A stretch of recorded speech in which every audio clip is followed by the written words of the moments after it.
The basketball team is back up to number 10 in the AP poll, and the football team has some more good news. You are Locked On Virginia, your daily podcast on the Virginia Cavaliers. Part of the Locked On Podcast Network, your team every day.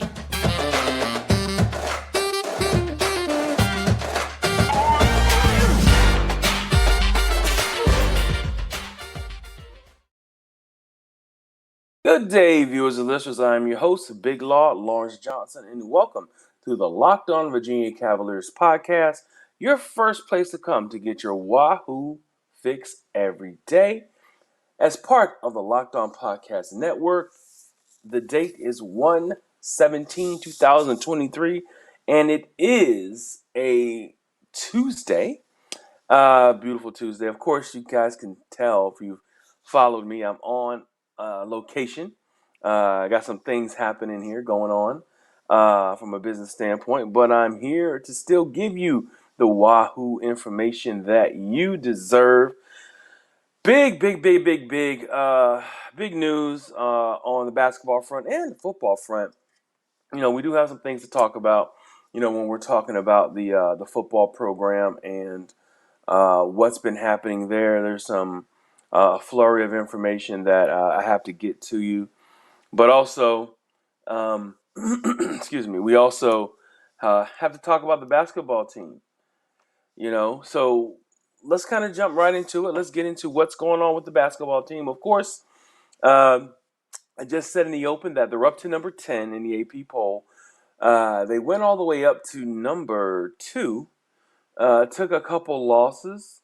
One to Houston, another to Miami, which kind of, had to have them fall to the late teens. I believe they got down to 16, 17. Then they had another loss, but they've steadily worked their way back up to where we need them to be, as far as what I think the caliber of this team has what I feel this team has to be as far as what caliber team this is. Of course, Coach Tony Bennett. And this is what I can say.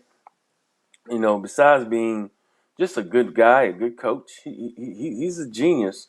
I believe when it comes to just his basketball acumen, and his basketball, the way that he strategizes on certain things. Now, you may not see the initial, the initial result of how he is, how his decisions are made and the results of them.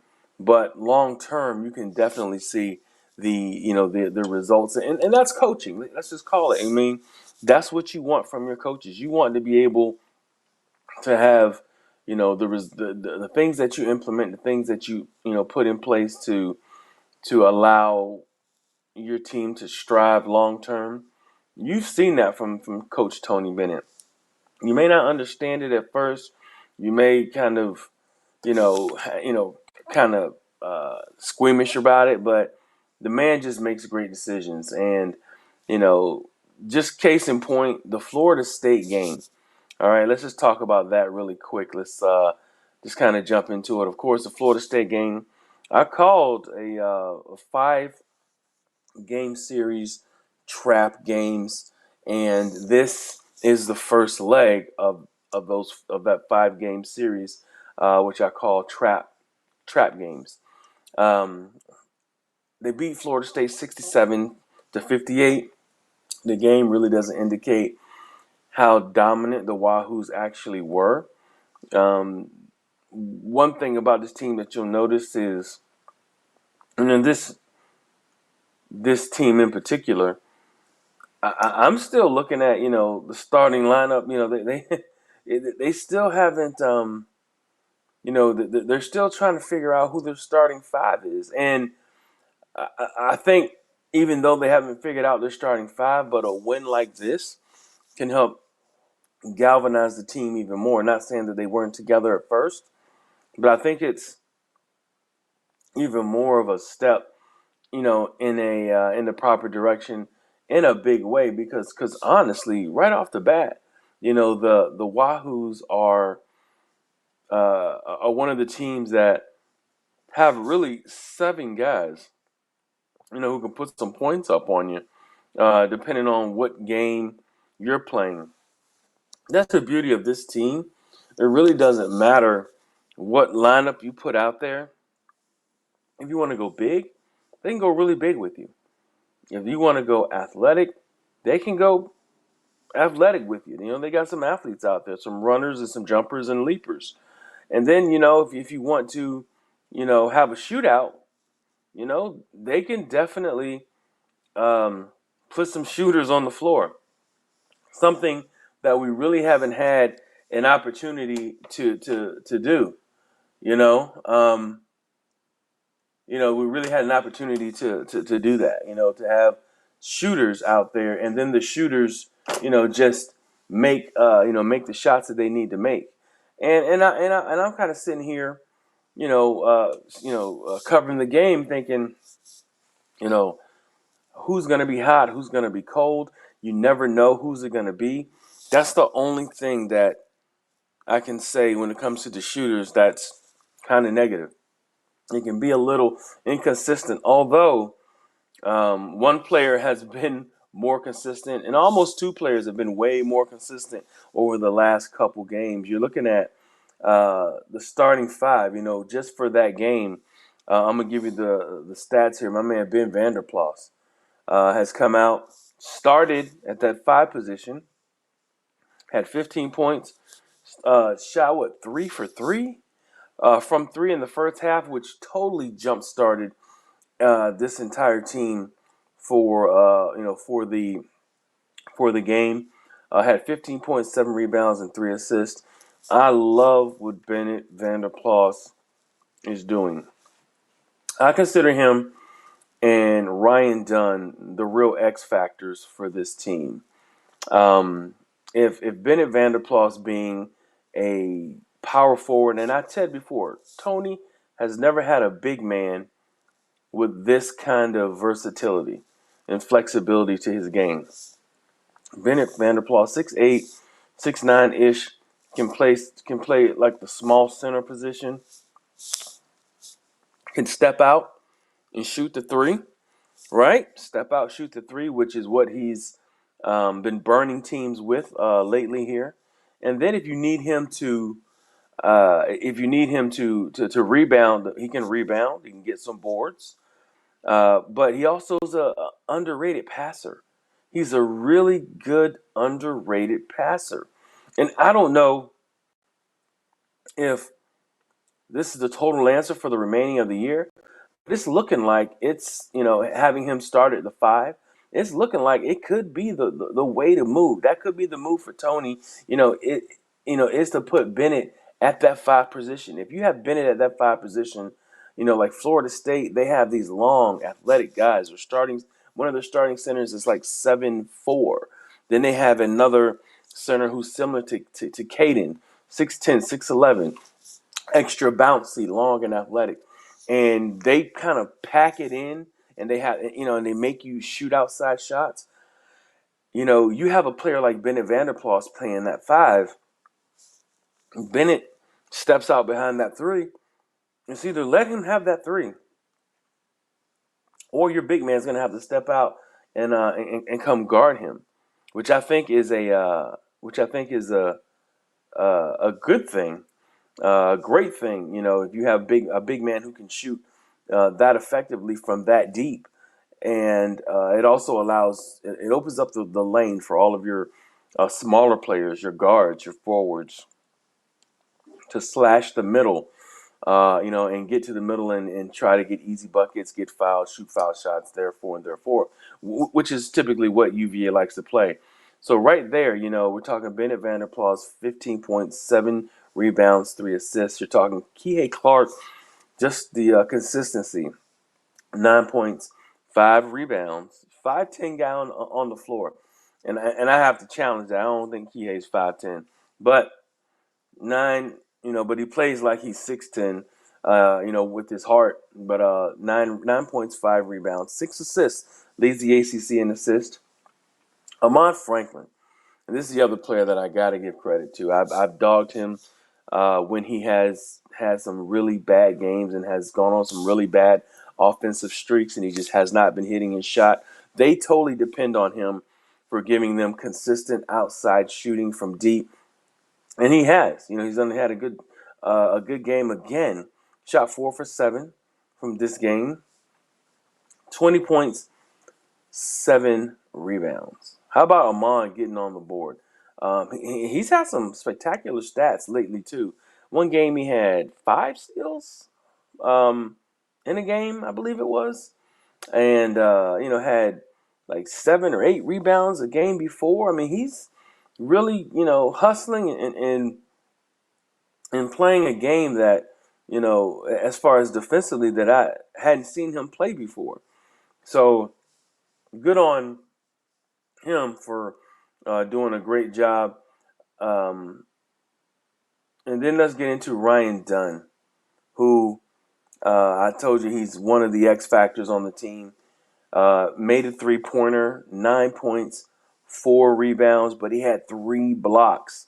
Okay, quite frankly, in my opinion, the second best defender on the team, behind Mr. You-Know-Who, Reese Beekman. Reese Beekman is the best perimeter defender in the ACC. And he does what he does, and he is one of the top guys in the league, and he just continues to be a staple for this Virginia defense. Of course, Reese had 8 points, 3 rebounds, and 4 assists.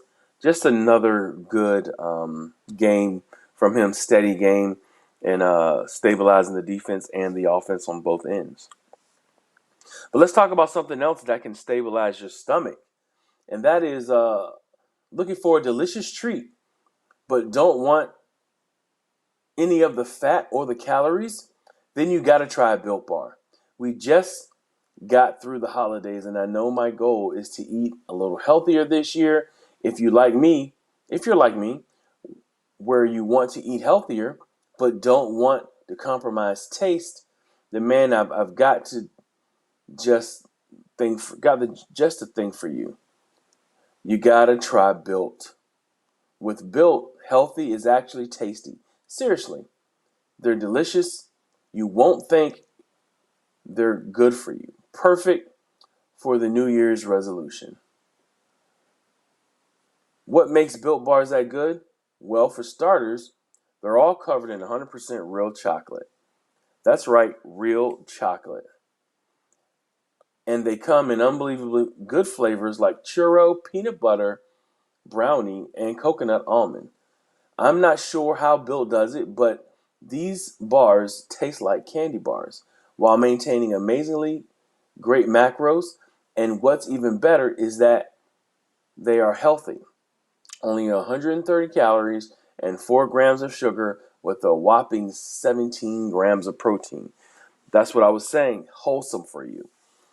And now you don't need to wait around to get a box. For years, we've been talking about ordering your Built bars at Built.com. Now you can get them at your local Walmart or Sam's Club.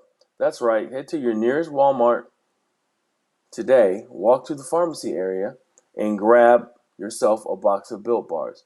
You can pick up a 4-bar box of cookies and cream, double chocolate, or coconut puffs.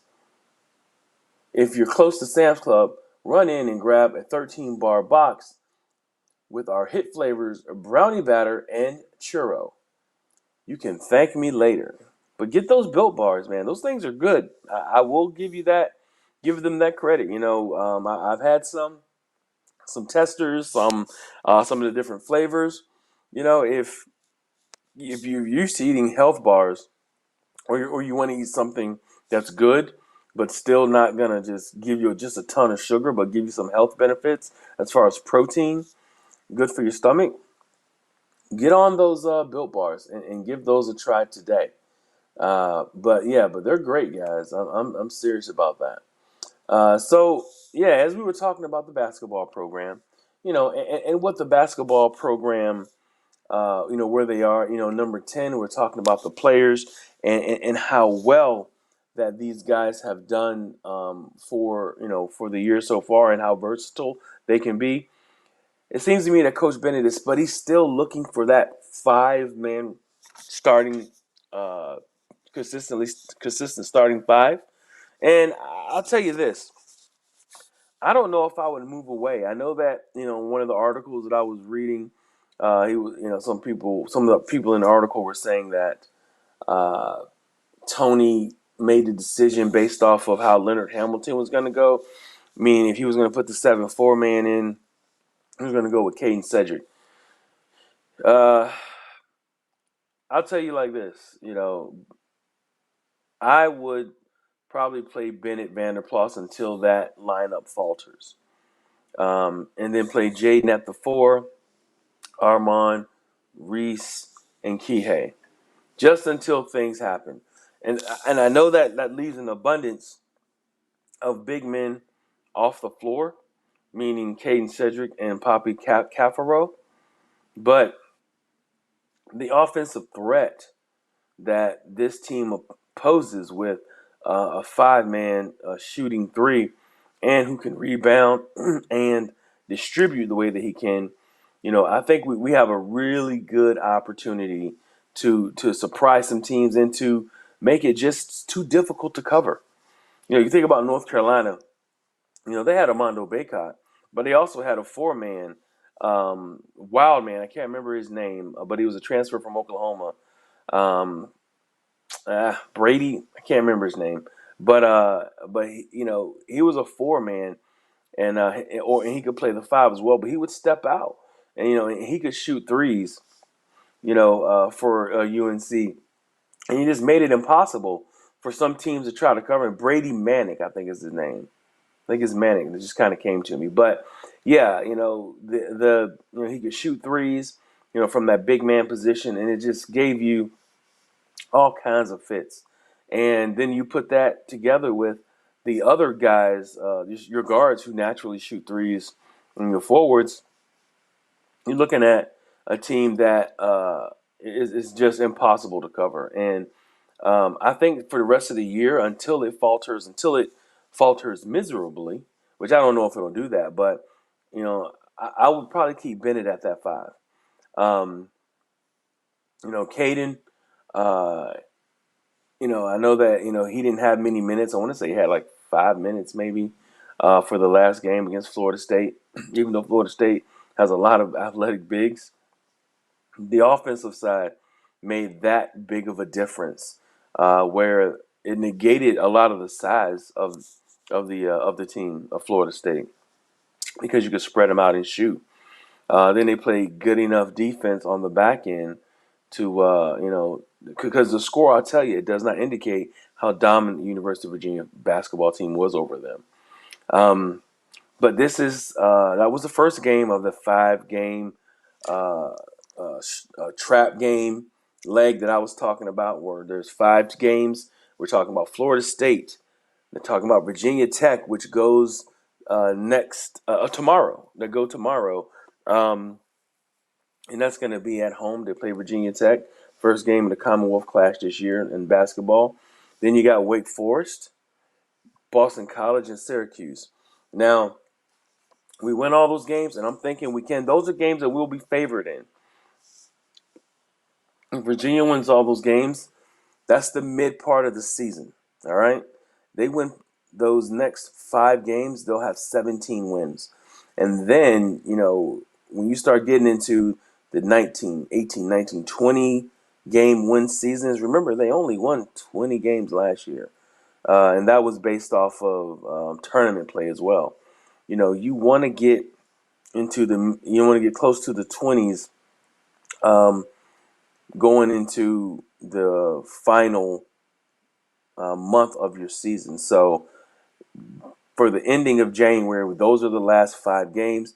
They'll be able to go into the last month and a half with an opportunity to build towards a 25, 26, 27 win season, which is what you want when you're talking about your success for this year. and I don't know if they're going to make up the game they had against Northern Iowa earlier this year, but they may not need it. But if they are, it'd be great. But I believe it's going to probably stay canceled. But that 5-game streak, they got one leg down. Let's get to the second leg, which is going to be always a heated game, always a game that a lot of people are going to have a lot to talk about. The Virginia Tech game, and of course, Virginia Tech always, and Virginia, in particular, but Virginia Tech always comes with the emotion, and always they come with the mentality of wanting to always, beat Virginia, but they always want to do it in a way that it's, there's a lot of attitude involved, and I get it. It's a rivalry, but Virginia Tech always comes emotionally, it seems, ready to rock and roll. So that's the basketball report there. I'm waiting on this game tomorrow, and I'll be there to give you guys a post-game show and also to report the next following day. So now let's talk about the football news that I talked about earlier in this open of the show. So good news on the football front. The football front actually got their offensive line coach. They got their man. I think this was their, finally got a man. They probably didn't get their man, but they got a man. And to me, I think it was a result that a lot of people didn't think was going to work out for the better. And I think they got they got a offensive line coach, Terry Heffernan, who was a head coach, an offensive line coach for Stanford under David Shaw, I believe. And I got to say, that was probably a really good move. Stanford has known to have good offensive linemen, have always been a good run blocking team, pass blocking team, has been known to have great line play. And he also has a resume with, coaching in the pros as well at 2 different stints. So, shout out to Coach Elliott and the staff for getting Coach Terry Heffernan to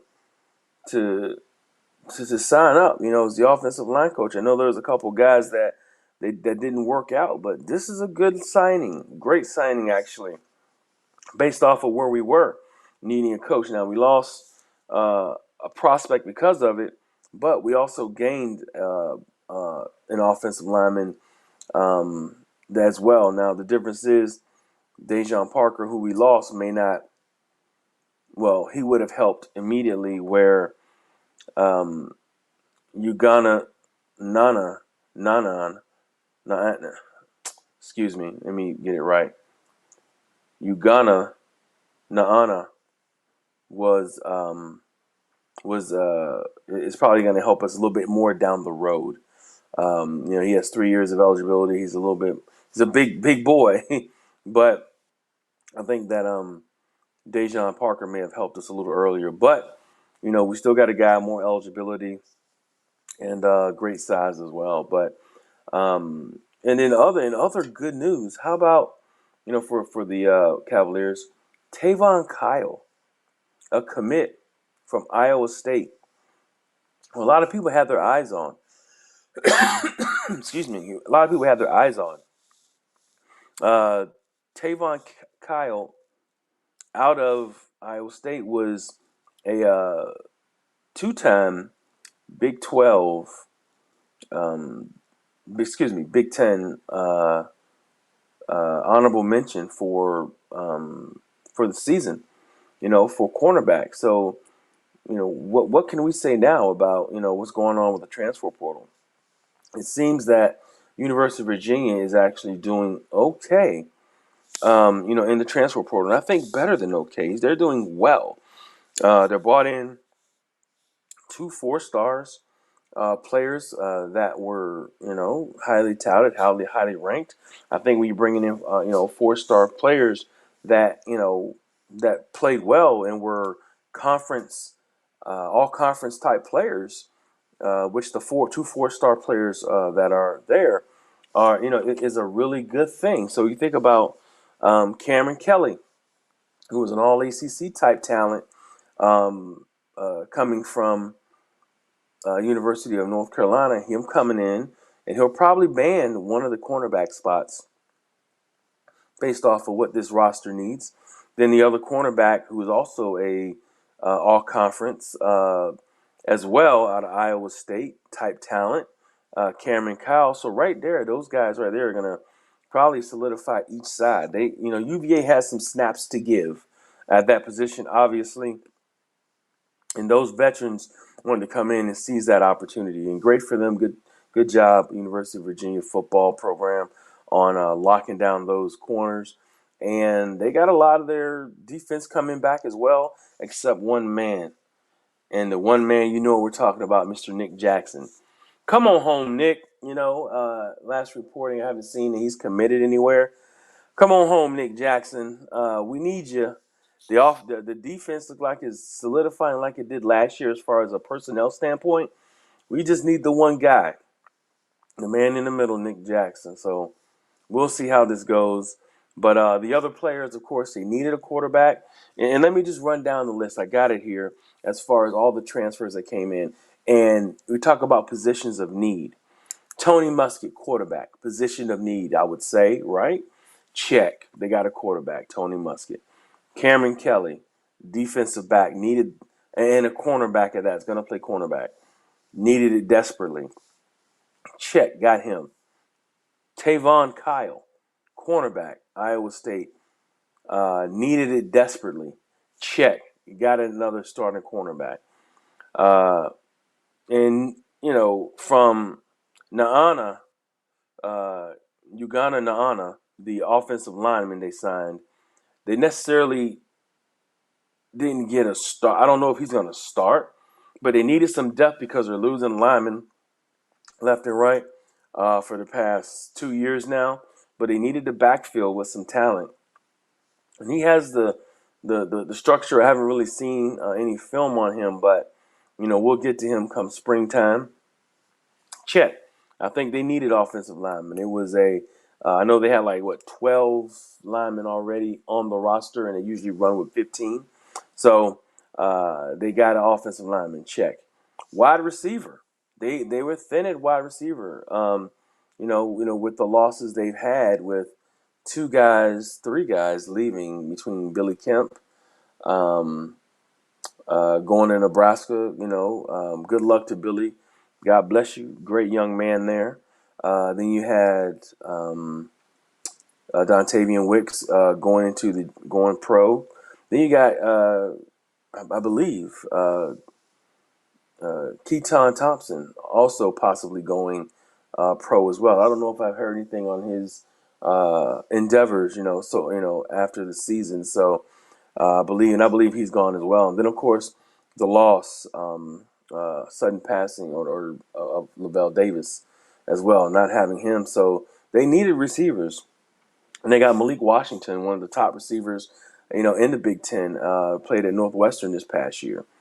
So that was what is that? 1, 2, 3, 4, 5 needs that they kind of got filled with players who have experience, and just about all of them were all conference players where they came from. Even Tony Muskett had some accolades, some all conference accolades coming from Monmouth. So great to have him on board, and I'm looking forward to seeing what these transfers do. And they did get another player who is a 4-star player coming in, and it was Kobe Pace. Excuse me, Tavon Kelly coming in was a 3-star. The other 4-star player was Kobe Pace, a running back who has shown to have some talent, has some success running in the ACC at Clemson.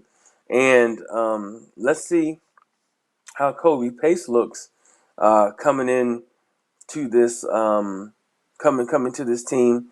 Another 4-star talent. I know that the running back room is kind of loaded right now, but you can never have enough 4-stars on your roster. I don't care, what your position room looks like. I'll take another 4-star because you never know what happens. So this has been great, guys. As far as the recruiting part, excuse me, as far as the recruiting part, for this team. So we'll be on the lookout.